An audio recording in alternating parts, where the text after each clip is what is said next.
Shalom, selamat pagi, selamat berjumpa dengan saya, Pikar Semperano Kurniawan STH, yang akan menyampaikan perenungan pagi untuk kita pada pagi hari ini. Sebelum kita merenungi sebagian dari firman-Nya, mari kita bersatu di dalam doa kita berdoa. Kami bersyukur dan berterima kasih kepadamu ya Tuhan, bahwa Engkau sungguh sangat baik dalam kehidupan kami. Pada saat ini Tuhan, kami akan bersama-sama memulai hari ini dengan membaca dan juga merenungkan sebagian dari firman-Mu. Kiranya firman itu dapat mengakar di dalam hati pikiran kami, begitupun dapat berbuah menjadi perkataan maupun perbuatan dalam hidup ini. Terima kasih Tuhan, terima kasih Yesus. Inilah seru dan doa kami berdoa kepadamu, kami siap untuk merenungkan firman. Amin. Nas menjadi dasar perenungan untuk kita bersama pada pagi hari ini, sesuai dengan nas amanat gereja Kehormatan Evangelis terdapat pada Kisah Para Rasul pasal 15 ayat 35 sampai ayat yang ke-41. Dengan perikop perselisihan antara Paulus dan Barnabas. Demikianlah firman Tuhan. Paulus dan Barnabas tinggal beberapa lama di Antiokhia. Mereka bersama-sama dengan banyak orang lain mengajar dan memberitakan firman Tuhan. Tetapi beberapa waktu kemudian berkatalah Paulus kepada Barnabas, "Baiklah kita kembali kepada saudara-saudara kita di setiap kota, di mana kita telah memberitakan firman Tuhan, untuk melihat bagaimana keadaan mereka." Barnabas ingin membawa juga Yohanes yang disebut Markus, tetapi Paulus dengan tegas berkata bahwa tidak baik membawa serta orang yang telah meninggalkan mereka di Pamfilia dan tidak mau turut bekerja bersama-sama dengan mereka. Hal itu menimbulkan perselisihan yang tajam, sehingga mereka berpisah dan Barnabas membawa Markus juga sertanya berlayar ke Siprus. Tetapi Paulus memilih Silas, dan sesudah diserahkan oleh saudara-saudaranya itu kepada kasih karunia Tuhan, berangkatlah ia mengelilingi Syria dan Kilikia serta meneguhkan jemaat-jemaat di situ. Demikian jauh pembacaan firman Tuhan. Firman-Mu itu berita bagi kakiku dan terang bagi jalan. Bapak Ibu sidang jemaat yang terkasih dalam Tuhan kita Yesus Kristus, dalam cerita kita pada hari ini tentang perselisihan antara Paulus dan Barnabas, tentu kita menyadari bahwa manusia pada dasarnya mempunyai masing-masing pikiran yang berbeda-beda. Dalam hal ini, kenapa Paulus tidak ingin membawa Yohanes yang disebut Markus ini dalam pelayanan? Karena ia melihat sendiri bahwa Markus ini pergi tanpa memberitahu mereka untuk kembali ke Yerusalem, dan terlihat bahwa sikapnya tidak menginginkan dirinya untuk turut serta melayani orang-orang yang bukan Yahudi pada saat itu. Oleh karena itu, daripada hal itu menghambat pelayanan, lebih baik ia tidak usah untuk ikut dalam pelayanan tersebut.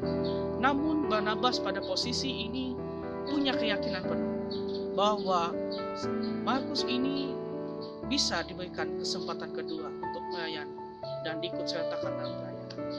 Dalam hal ini, keteguhan hati Paulus dan Barnabas ini sudah pada titik yang baik, di mana mereka sama-sama teguh dalam pendapat mereka, sehingga akhirnya mereka memutuskan daripada hal ini membuat mereka tersandung dan menghalangi pelayanan mereka.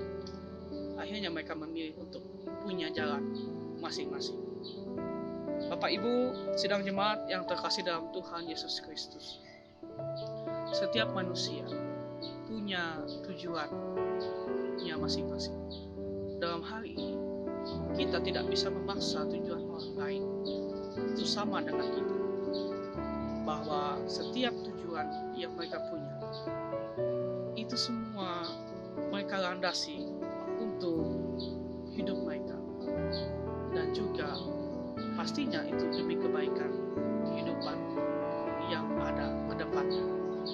Dalam hal ini Bapak Ibu sidang jemaat yang terkasih, setiap pilihan dan keputusan yang kita ambil itu tentu punya konsekuensi tersendiri, di mana seperti Barnabas memilih untuk kembali ke Siprus, di mana ia tetap melayani di tempat, artinya ia hidup dalam zona nyamannya saja.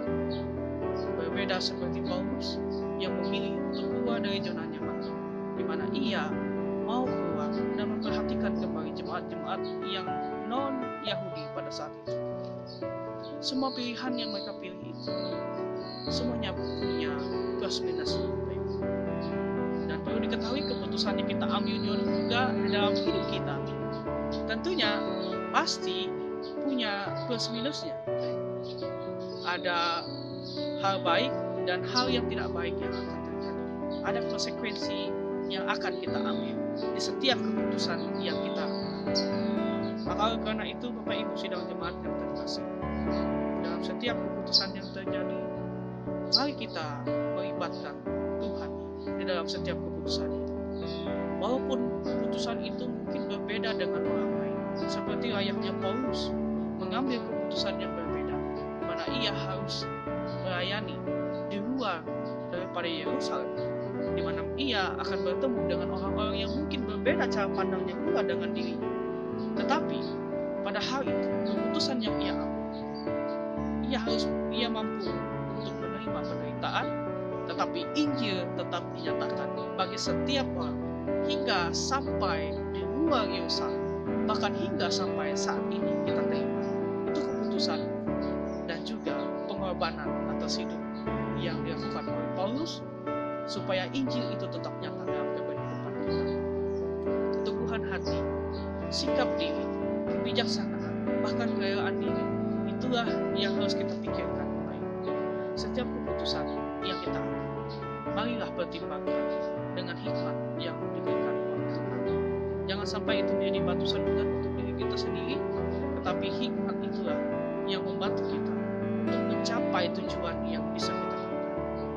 Walaupun dengan konsekuensi yang mungkin tidak menyenangkan, tapi keputusan yang nyatanya ini penting harus diputuskan untuk kebaikan bersama. Tidaklah bagi kita semua. Selamat menjalani hari ini, Bapak Ibu, dan tetaplah selalu yakin bahwa setiap keputusan yang kita lakukan, kita landasi semuanya untuk Tuhan. Bahwa Tuhan juga memberkati setiap keputusan kita.